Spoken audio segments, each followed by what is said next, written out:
Today we are diving into the tasty world of Akple and Abobi Tadi,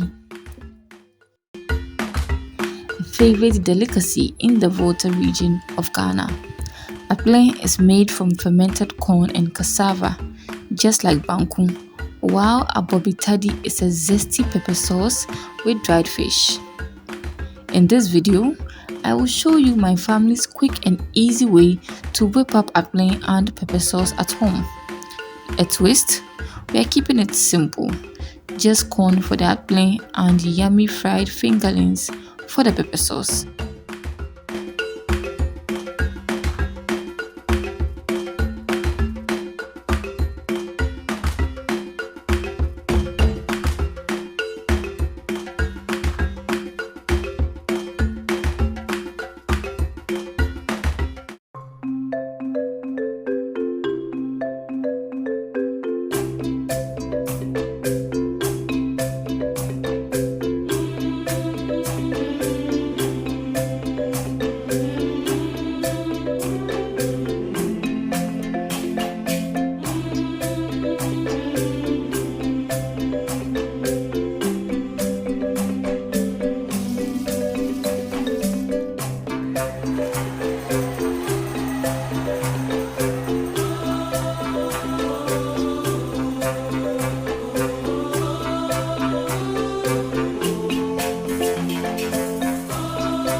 At this point, I believe you've learned a thing or two about how to prepare Akple and Abobi Tadi. Make sure to hit the subscribe button for my next video.